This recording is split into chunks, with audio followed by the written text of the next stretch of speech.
बहुत वक्त पहले एक खूबसूरत गांव था जिसका नाम शांति नगर था। लेकिन गांव के एक कोने में मौजूद एक प्रासरार झील ने लोगों के दिलों में खौफ का साया डाल रखा था। लोग कहते थे कि जो भी उस झील में तैरने जाता कभी वापस नहीं आता। गांव के बुजुर्गों का मानना था कि झील के अंदर कुछ तो है जो झील में आने वालों को शिकार करता है। एक दिन गांव का किसान रामू अपनी धोती बांधे झील के पास जाने की तैयारी कर रहा था। रामू की माँ उसे रोकती है। बेटा, इस झील के करीब मत जाओ। ये जगह मनहूस है। माँ, ये सब बस पुरानी कहानियां हैं। ऐसा कुछ नहीं होता।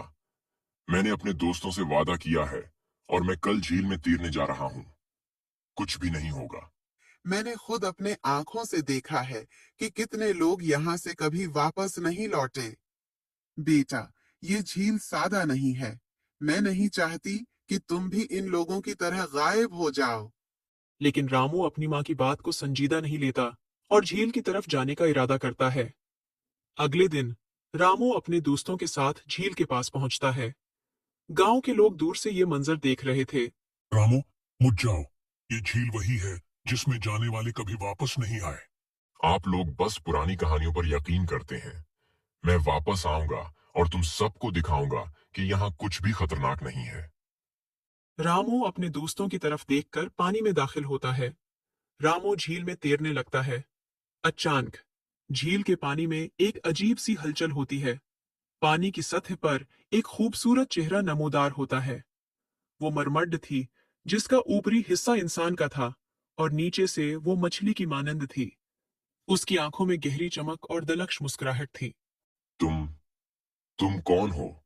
रामू, तुम मेरे जाल में आ चुके हो। क्या तुम्हें डर नहीं लगता?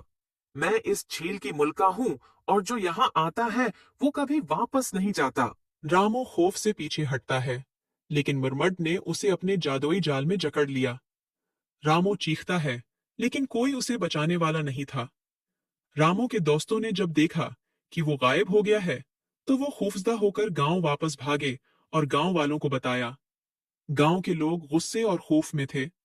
सबको मालूम था कि मरमड ने एक और जान ले ली है। रामू की मां जारो कतार रोती हुई झील की तरफ भागी। गांव के लोगों ने फैसला किया कि अब उस मरमड को खत्म करना जरूरी है।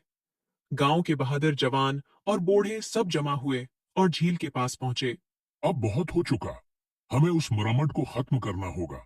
ये झील हमारे लोगों की कब्रें बनती जा रही है।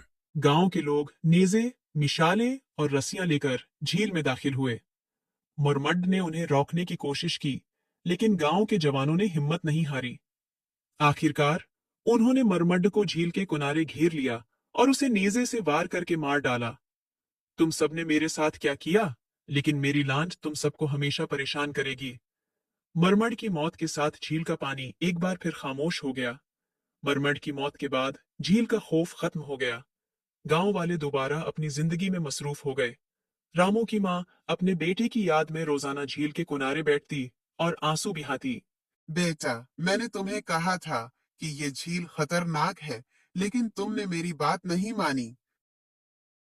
राजू एक सीधा सादा आदमी था जो एक छोटे से गांव में अपनी बीवी सीता के साथ रहता था। वो मेहनती था, दिन भर खेतों में काम करता और शाम को थका हुआ घर लौटता। लेकिन उसकी सारी मेहनत के बावजूद पैसों की तंगी हमेशा उनके घर का मसला बनी रहती थी। सीता, राजू की बीवी, एक फिक्रमंद औरत थी।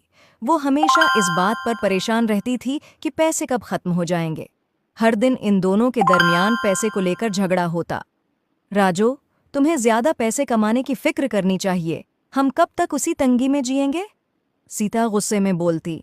सीता, मैं दिन रात मेहनत कर रहा हूँ, लेकिन हालात हमारे बस में नहीं हैं। राजू जवाब देता, थोड़ा थका हुआ और अफसरदा। एक दिन सीता खेतों में जा रही थी और चलते चलते अचानक सीता का पांव किसी सख्त चीज से टकराया। उसने नीचे देखा तो वहां एक पत्थर रास्ते में पड़ा था। सीता ने सोचा कि कोई उस पत्थर से गिर जाएगा, तो सीता ने वो पत्थर उठाया तो उसके नीचे एक जमीन में एक पुरानी सा संदूक नजर आया। तजस्सुस में सीता ने संदूक खींचकर बाहर निकाला और खोलकर देखा तो हैरत ज़दा रह गई। संदूक में एक खूबसूरत सुनहरे रंग का लिबास था जिस पर कीमती मोती और सितारे जुड़े हुए थे। लिबास पर एक अजीब सी चमक थी, जैसे वो जादुई हो। सीता ने बगैर सोचे समझे वो संदूक लिया और घर वापस आई। सीता ने राजू को संदूक दिखाया। राजू ने जब वो लिबास देखा तो सोचा कि उसे बेचकर हमारे हालात बेहतर हो जाएंगे, मगर सीता को वो लिबास बहुत पसंद आया था। जब सीता ने वो लिबास पहना, अचानक उसके अर्द गर्द एक रोशनी फैल गई और एक परी नमूदार हुई। परी की आंखों में मोहब्बत और हमदर्दी की चमक थी।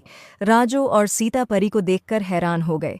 परी ने कहा, तुम्हारी जिंदगी में मुश्किलात हैं, लेकिन पैसे का मसला तुम्हें अंदर से कमज़ोर न करे। तुम्हारे दिल में जो मोहब्बत और भरोसा है वही तुम्हारी सच्ची दौलत है। ये लिबास तुम्हारे घर में खुशहाली लाएगा, लेकिन याद रखो, सच्ची खुशी पैसों से नहीं मिलती, बल्कि एक दूसरे के साथ मोहब्बत और ताउन से मिलती है।